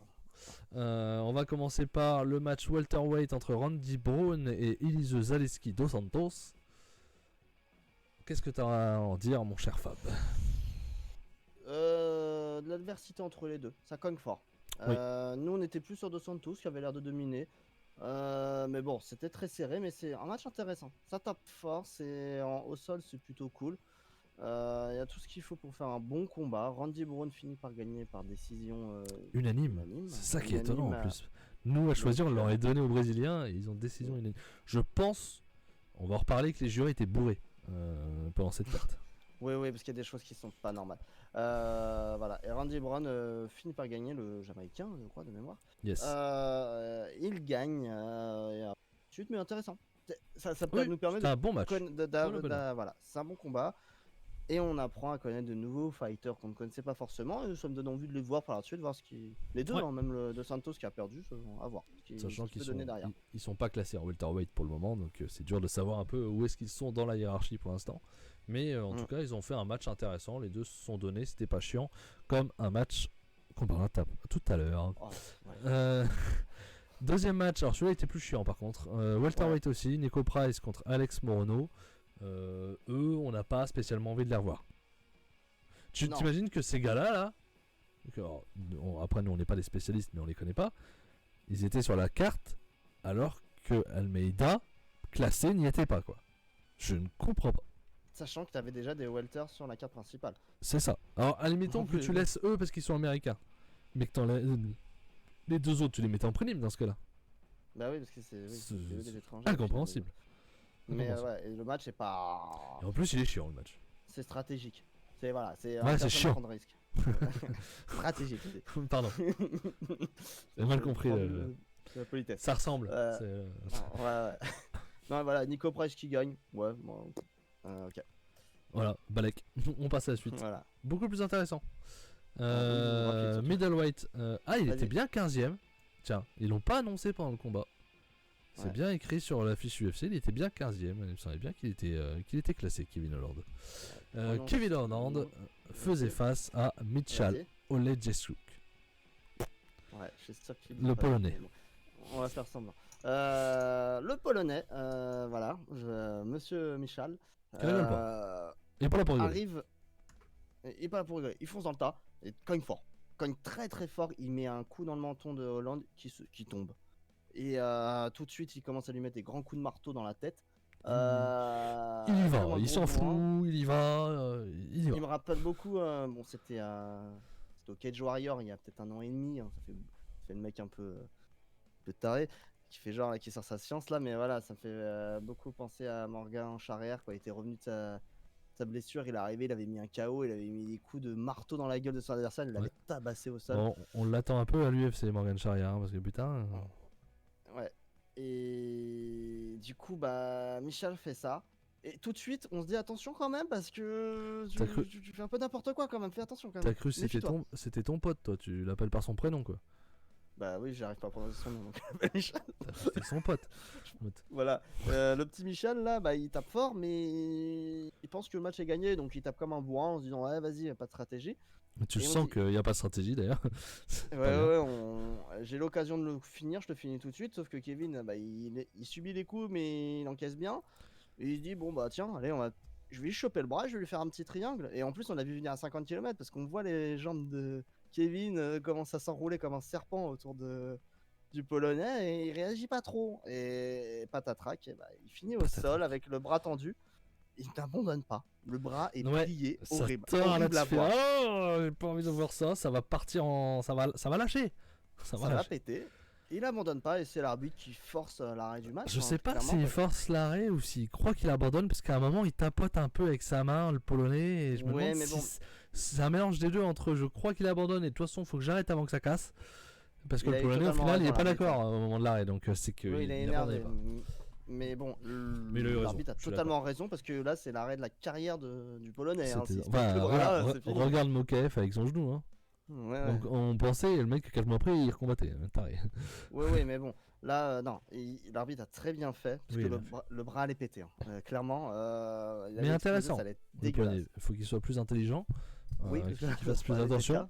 Surtout que Kevin Holland, c'est pas le dernier. Voilà, Pas un touriste. Hein. c'est pas un touriste, il a fait beaucoup de combats, donc tu peux pas faire ça contre un mec aussi expérimenté. Mais ça reste très intéressant et victoire de Kevin Holland, mais il est pas passé loin de la catastrophe, Kevin Holland, hein, dans l'histoire. Lui qui Ouais, était quand il a même eu très très chaud. très il a favori. juste- Hein. Mais voilà, l'expérience a parlé, on peut le Mhm. dire. Il a été très malin. Et derrière, on passe. Vas-y, Max. Au pré-main event, Ouais. au co-main Ouais. event, on appelle ça à l'UFC. Sean Strickland qui faisait face à Paulo Costa, donc de nouveau en middleweight, hein, comme Kevin Holland. Sean Strickland, le numéro 1 de la catégorie, c'est-à-dire, pour ceux qui ne connaissent pas, hein, ça veut dire c'est le challenger normalement, entre guillemets, c'est le numéro 1 après le champion. Ouais, ancien champion. Ou ancien champion en l'occurrence, mais t'es pas numéro 1 parce que t'es ancien champion. Faisait face à Paulo Costa, le numéro 7 de la catégorie, qui n'a pas catché depuis 5 ans, sauf cette année, où il a déjà catché. Combattu. Combattu, pardon, il catch pas. Dans un match vraiment très très très chiant. Mauvais. C'est mauvais. Ça se regarde. C'est- Strickland qui domine dans la cage, entre guillemets, parce que Lui, il touche. avance. Il touche. Il malgré il tout. avance et il fait des touches. C'est du Strickland dans le texte. Hein. Strickland est chiant à mourir dans Oh là, un combat. Il est qu'est-ce qu'il est stratégique. chiant. Il est intelligent, hein, je dis pas. Mais il est stratégique Oh, à mort. Intelligent dans le match, dans le combat. Dans le match. Oui, intelligence de Je dirais combat. pas que Strickland est quelqu'un d'intelligent. Non, c'est un fighter. Il y en a beaucoup quand même qui se pas des flèches. Hein. Mais non, il est très bon quand même dans une cage en termes de game plan, on va dire. Mais c'est Il prend horrible à pas de voir. risque. Il prend pas de Voilà. risque. Mm. Il contre, son but c'est de prendre le moins de coups possible. Et c'est par contre très intelligent pour sa vie et sa carrière. Mais par contre, qu'est-ce qu'il est Et il se chiant. passe rien. Il Putain. fait des touches. C'est de la boxe amateur. Hein. Vraiment, on se croit au JO là. Vous En verrez plus, bientôt, ils nous là, à l'ont mis en Paris. 5 rondes, les cons. C'est pas Ouais. pour le titre, ils Parce que étaient c'est pas Strickland. obligés. Hein. C'est Ils Strickland étaient des pas États-Unis. obligés, hein. Il est très aimé. Faut pas croire, on en a agressé. Attends, c'est normal. Ouais.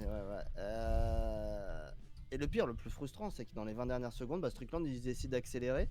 Et tu sens qu'il est à Qu'il deux pouvait doigts le de mettre coucher KO, Costa qui bien se fait sûr. défoncer. Donc il a largement la capacité très rapidement de finir Costa quand il a envie. C'est Non, énervant. monsieur, non. Donc C'est énervant. je lui donne. Mais il va avoir une chance pour le titre bientôt, tu vois, c'est ça le pire. Non, il vient de Qui le est perdre. comme- Oui, mais ça va pas tarder. Il Ça suffit sera d'un match, déjà, ça là. sera Adesanya, donc après on verra. Mais bon, voilà. Victoire de Strickland normal, hein, il a dominé le match. Ah oui. Ah par contre, Mais plus. ouais, voilà. Vas-y. Ah non, Non. c'est pas ça que t'allais dire. La décision, Non, elle est split. Ah oui. C'est pas décision unanime, c'est là qu'on parlait de les juges étaient bourrés. Notamment, c'est qu'il y a décision split, c'est partagé. Donc c'est-à-dire qu'il y a c'est sur 3 juges, hein, pour ceux qui ne savent pas à l'UFC, quand ça va au bout. Et donc ça veut dire qu'il y a un juge qui a donné vainqueur Paulo Costa, même lui, quand ça a été annoncé, il comprenait pas. Et 2 ont donné vainqueur Strickland, ce qui donne une décision partagée, non pas une décision unanime. Et donc là, c'est impossible. Pour moi, les 5 rounds sont à Strickland. Il n'y a pas un sans à Paulo problème. Costa. Comment il y a un mec qui a pu en donner 3 à Paulo Costa? C'est hallucinant. C'est hallucinant. Et il y a aussi, je sais pas si tu l'as vu après, pour le main event, t'en as un qui a mis 2-2. Oui, j'ai vu. J'ai vu que la carte. Je sais pas si c'est le même, mais les gars ils sont bourrés. Faut plus qu'ils jugent ces mecs là, c'est pas possible. Mais de toute façon, c'est toujours un problème. Ouais, c'est un gros problème, mais ouais, le main event, c'est un gros problème. Si du fanboy américain, c'est désastreux. Comment il peut y avoir un 2-2 ? C'est pas possible. C'est pas possible. Donc match de merde, hein, ne le rattrapez pas si vous ne l'avez pas vu. Et on arrive à notre main event de la soirée où Islam Makhachev, le champion lightweight, faisait face, et était largement favori, face à Dustin Poirier, le numéro 4 de la catégorie, qui venait donc de battre BSD il y a 3 mois maintenant.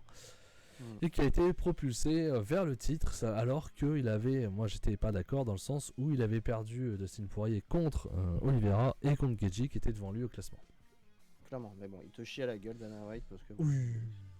Voilà. Et surtout que on se disait aussi que dans tous ces mecs là, c'est sûrement celui qui a le moins de chance de faire quelque chose contre Islam. Avec peut-être Gaethje, hein, c'est du même niveau on va dire contre Islam. C'est le même acabit. C'est du même acabit. Mais effectivement, par contre, il n'avait jamais rencontré Islam, il avait perdu contre Khabib à l'époque, alors que Oliveira et Gaethje avaient perdu contre Islam. Et donc, on a eu un combat avec plus de suspense, plus de d'adversité, ouais, c'est ça, de Dustin Poirier, même si dès le premier round, on voit Islam prend le dessus en striking sur Dustin, et là on fait ah la vache, c'est ton point fort Dustin. Le mec est trop fort, il devient invincible quoi. C'est le personnage créé dans les jeux de catch ou les jeux de boxe ou n'importe quoi qui a 99, tu vois, You win. Il est imbattable. Mais donc Dustin qui arrive à tenir les 4 premiers rounds où il fait du striking, des fois il se fait avoir, il se fait dominer même en striking par Islam, notamment au premier round, c'est moins le cas sur les rounds d'après. Quand il est au sol, il arrive à s'en sortir des fois, tu sais pas comment, mais il arrive à s'en sortir, à ne pas se faire. Il résiste. Ouais, à ne pas se faire soumettre. C'est tout. Jusqu'au 5e round où hélas il se fait prendre en guillotine, justement. C'est ça qui est triste pour lui. Voilà comment on met une guillotine, mon ami. Et abandonne parce que il devient tout rouge, quoi. Ouais, c'est ça. Mais logique. On s'attendait à ce qu'il perde plus tôt. Donc déjà, bravo à lui. Déjà, c'est une belle personne, donc ça fait plaisir. Je pense qu'il perd pas plus tôt parce qu'en fait, déjà au premier round, quand Makhachev lui fonce dans le tas avec le striking et après qu'il l'emmène au sol, je pense que ça a détendu tout de suite Poirier. Il va pas se dire à foncer dans le tas. Et c'est pour ça qu'il a résisté. Parce que s'il gardait son game plan habituel, Poirier est mort. Après, ça a été travaillé. On lui a dit, Poirier, bien sûr. Comme dirait Daniel Voirin à BSD, hein, va pas la bagarre. Lui dira plus. Oui, je il en a marre d'entendre ça, c'est pour ça. Ouais. Va pas faire la bagarre. Poirier, je pense qu'il est pas fou. Tu fais pas la bagarre contre Makhachev, c'est du suicide. Mais voilà, je pense que c'est pour ça qu'il a résisté. Je pense que c'est pour ça que j'ai lu des commentaires. Un incroyable match, incroyable Dustin. Non, il a juste fait attention de pas foncer dans le tas. Mais il a quand même perdu les 4 rounds, les gars. Donc, incroyable Dustin, ok. Mais il est à 4-0 pour moi. Pour moi, il se fait laver, oui, c'est normal. 4-0 et il perd par soumission au 5e. S'il perdait pas la soumission, il perdait quand même le 5e. Donc pour moi, il prend aucun round Dustin. Donc, ok, il a plus résisté que ce qu'on pensait. Ok, ça donne un match sympa à regarder. Mais l'écart est trop grand. L'écart est trop grand. On le savait avant le combat, de toute façon. L'écart est trop grand. Dustin n'a fait que résister. On applaudit. Makhachev est devenu tellement fort et imbattable qu'on applaudit les mecs parce qu'ils ont résisté, quoi. On en est là, quoi. Après, tu te dis, si tu résistes, t'as toujours la possibilité avant de lui foutre un KO, on sait jamais. Mais on n'a jamais vu les prémices de quelque chose comme ça, quoi. Il est prêt à tout. J'allais te dire, dans sa tête, c'est un joueur d'échecs, Islam. Il a tout prévu à l'avance. Il sait. Donc tu peux pas l'avoir, c'est incroyable. Ouais. Donc pas de surprise sur le vainqueur, bien entendu. Ce qui était intéressant aussi, c'était l'après-match, pour 2 raisons: savoir ce qu'allait dire Islam et savoir ce qu'allait dire Dustin, puisque Dustin avait laissé entendre que ça pourrait être son dernier match. Il l'a laissé entendre encore, mais il a encore laissé entendre, mais sans dire que c'était son dernier match. Donc peut-être que s'il peut se taper un Connor pour reprendre du fric, il dira pas non, quoi. Mais je pense qu'il sera plus dans l'histoire des titres, quoi. C'est terminé.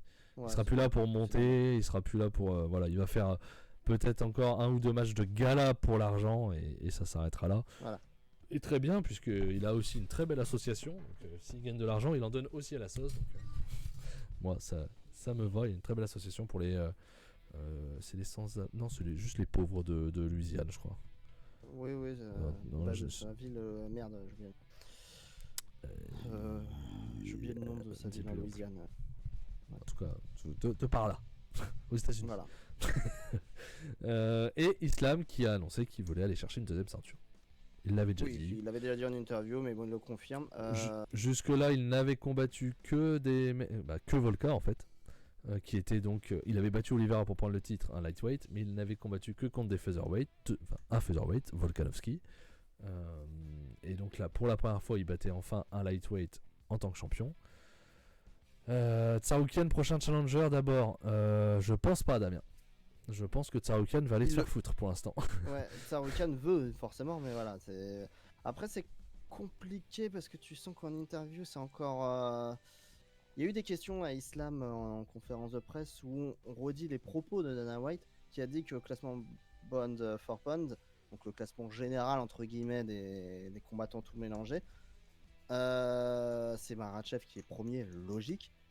D'après Dana White, ça devrait être John Jones. Tu sens qu'il y a toujours ce petit côté. Moi, je l'aime pas trop quand même, ce russe là. J'ai pas le choix.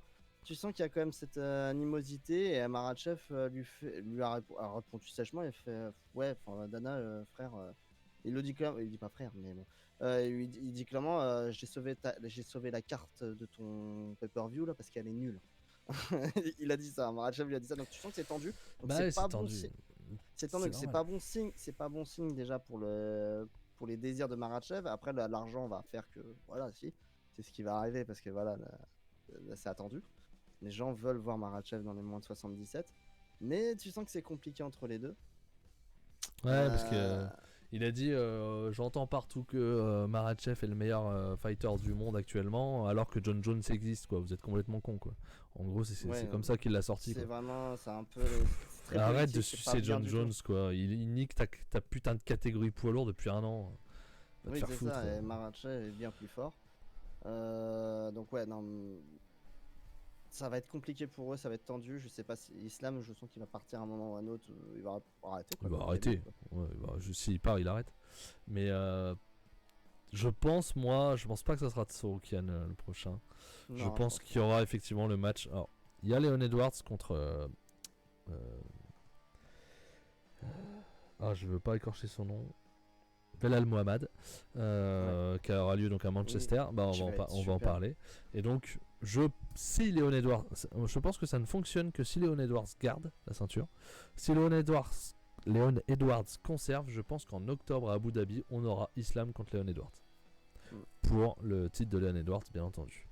Et pour que Islam fasse ce que n'a jamais fait Khabib. Parce que Khabib, lui, son truc, c'est qu'il était indisputed. Il ne l'avait jamais perdu un combat. Le problème d'Islam, c'est qu'il a déjà perdu en début de carrière une fois. Ce qui fait que ça, il ne pourra pas l'atteindre. Et la chose que Khabib n'a pas atteint, c'est d'avoir 2 titres, comme Conor par exemple. Et donc Islam, c'est son but. Et pour la petite histoire aussi, il y a eu une petite altercation très rapide à la fin du combat où un homme se jette dans les bras de. Il se jette avec tout le staff de Islam, quoi. Voilà, et très content de l'avoir gagné. Le staff se jette sur lui, se jette d'abord sur Khabib qui est là, chope Khabib, déjà faut être taré pour faire ça, chope Khabib pour virer Khabib pour attraper la personne. La personne n'est autre que Ousmane Nurmagomedov, donc champion du monde du Bellator, partenaire d'entraînement. Partenaire d'entraînement. Ouais, mais bon. Officiellement, il n'est pas dans le staff d'Islam, ça peut être un taré, quoi. Oui, il est au premier rang, il a sauté de la cage, ils l'ont viré de la salle. Il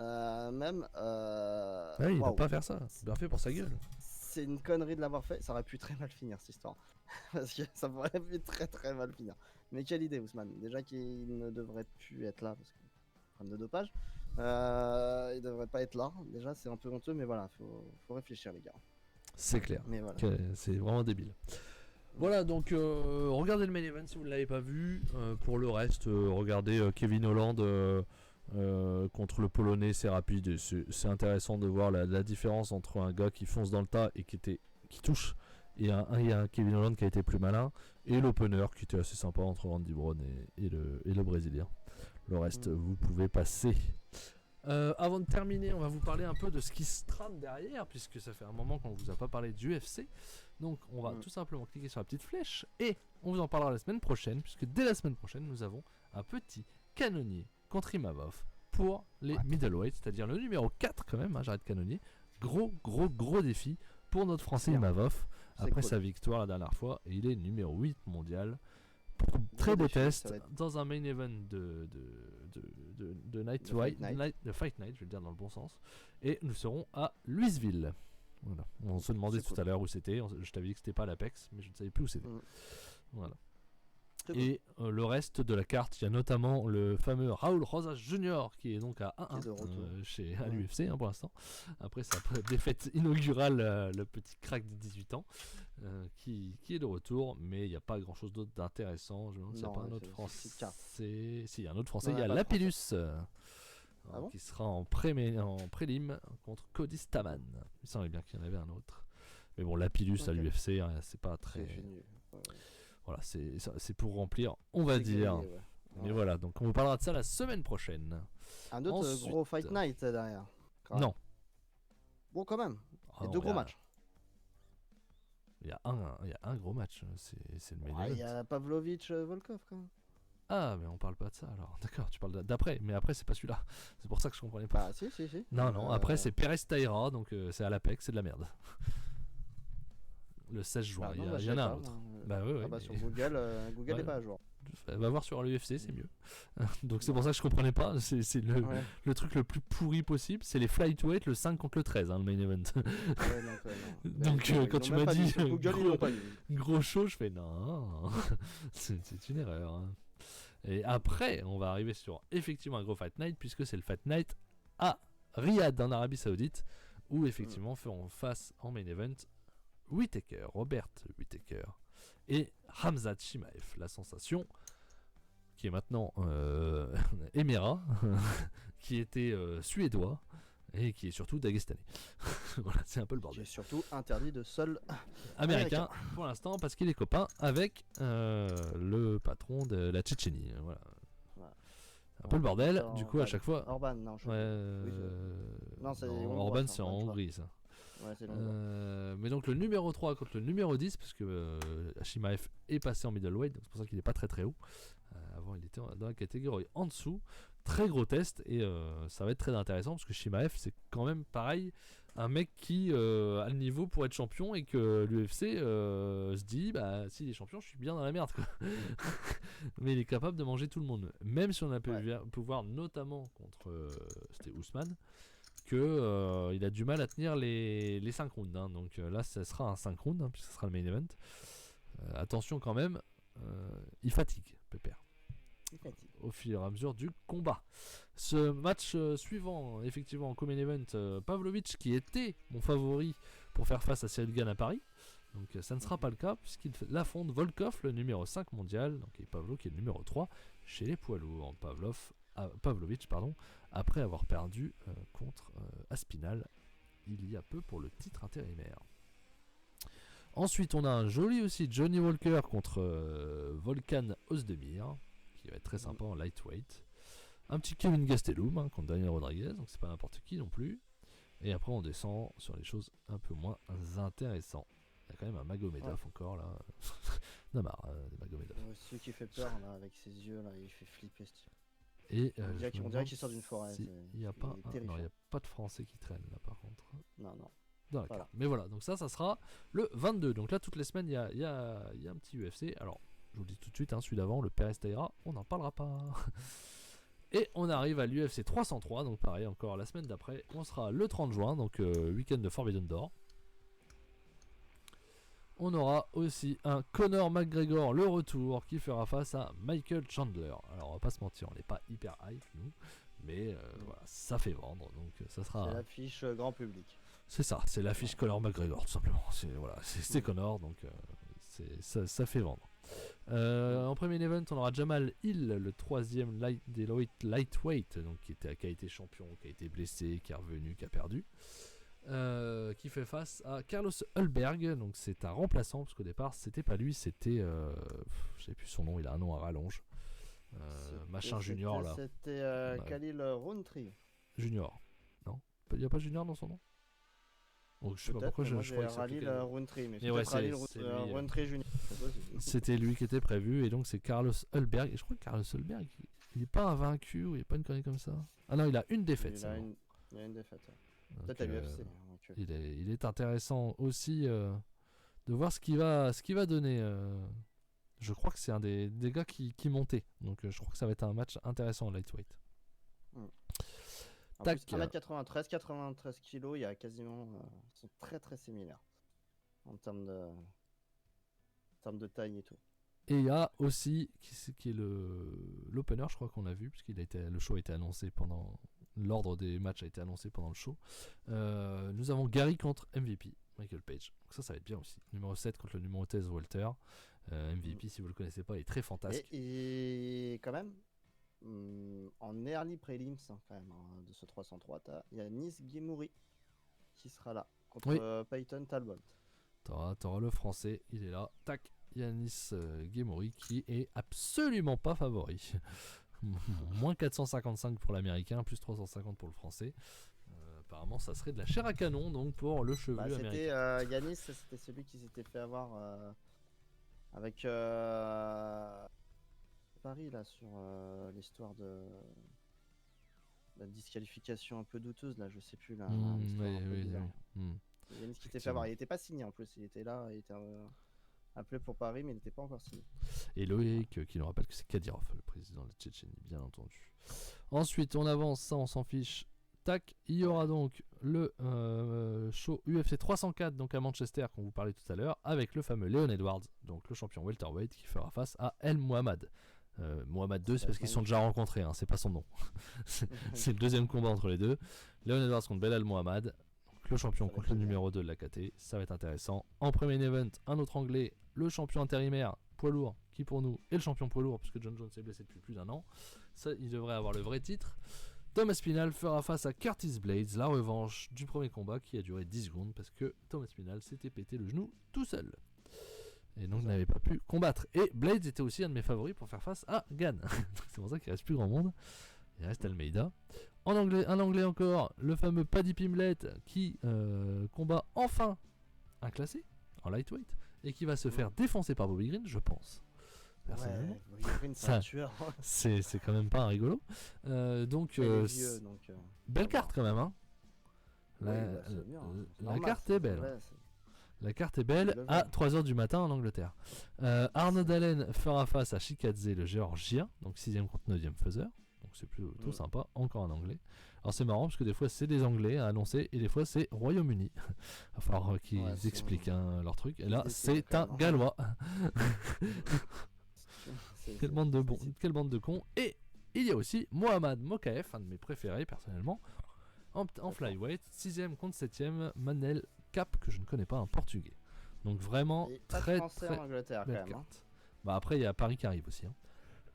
Et Paris un mois après, un mois et demi. Kevin Jousset a dû annuler son match. D'ailleurs, son adversaire était blessé. Là, je crois que c'était au Fight Night dernièrement. Et donc, Jousset est en attente.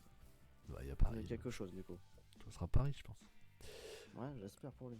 Et après, on enchaînera. Donc là, il n'y a pas de match annoncé. Mais après, ça sera l'UFC 305 qui aura lieu en Australie. Les rumeurs nous disent que ça serait le retour de. J'allais dire Adebayor, c'est pas le bon. Adesanya. Adesanya qui pourrait faire face. Ah, j'en ai oublié un avant. C'est vrai. Le 3 août, de retour aux Émirats Arabes Unis. Un Fight Night entre Cory Sandhagen et Umar Nurmagomedov en battle. 17-0. Et on a aussi, oui, c'est vrai. Il y a aussi un joli. Parce que Marlon Vera, on l'a quand même bien aimé contre O'Malley. Ouais. Marlon Vera, 4ème des Batam, qui fait face à Figueiredo, 6ème des Batam, qui vient de monter le flyweight, qui a gagné son premier combat en Batam. Donc c'est un très gros test pour Figueiredo, voir s'il est capable d'être en Batam, parce que putain, le Vera, il en a pris dans la gueule et il est pas tombé contre O'Malley. Hein. Il est jamais tombé de sa carrière. Vraiment très très bon. Et le sûrement dernier match en carrière à annoncer Dana White de Tony Ferguson. Mm. s'il vous plaît, contre Michael Chiesa. Donc beau Fight Night quand même aussi. Hein. Ouais, costaud. Beau Fight Night. Et donc après, cette fois-ci, c'est bien l'UFC 305 qui aura lieu en Australie le 18 août. Tac. Donc ça devrait être Adesanya contre Duplessis. Et enfin, le dernier qui est annoncé pour l'instant, l'UFC Paris, qui est fin septembre, le 29 pour être exact, où nous n'avons encore aucune info sur les combats. Voilà ce qui nous attend. Nous, on aura la chance que ça soit aux horaires parisiens parce que c'est pas un numéroté, c'est un Fight Night, pas comme les Anglais. Et voilà ce qui nous attend pour les prochaines pour les prochaines échéances de l'UFC. Donc ça fait plaisir. C'est plein de choses à voir. Donc je vais remettre juste celui-là qui est notre prochain show qu'on va faire.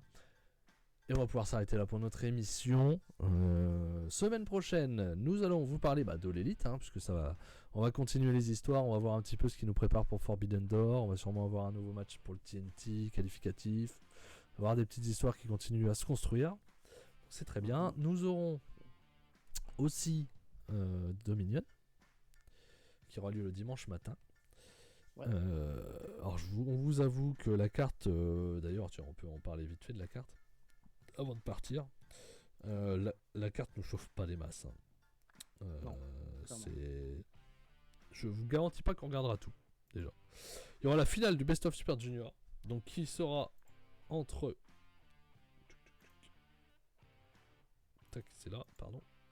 Paf, qui sera entre TJP ou Ishimori qui fait face à El Desperado ou Douki. Donc on peut supposer El Desperado déjà. Douki en finale, faut pas déconner. El Desperado, moi je miserais sur TJP parce qu'ils veulent en faire un peu le nouveau leader de United Empire apparemment. Donc moi je dirais TJP El Desperado qui pourrait être en finale donc et qui a la finale qui a lieu à Dominion. Et je verrais bien TJP gagner d'ailleurs. Pour justement faire un coup important. Ensuite, nous avons quoi d'autre dans ce show? Nous avons pour les titres tag, que ce soit IWGP ou NJP Strong, le Bullet Club, Chase Owens et Kenta feront face, les champions tag team, feront face à Guerrilla of Destiny, El Fantasmo et Kuleo, les champions Strong, TMDK et Bishamon, bien entendu, quand il y a des tags, il y a Bishamon. Donc c'est un Eliminator Tornado Match. Élimination Tornado Match, pardon. Douki vainqueur, nous dit Loïc.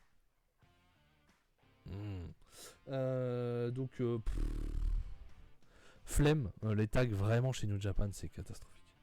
C'est toujours Dominion, pareil. Très honnêtement, c'est un flemme Dominion. C'est vrai qu'il y a quelques matchs, il y a la finale du Best of Super Junior qui va être intéressante. Le titre télé qui va être intéressant, mais bon, c'est pas très important quoi. C'est Jeff Cobb, le champion, qui fera face à Ishii en moins de 15 minutes. Ça va s'envoyer dans la tronche. Intéressant.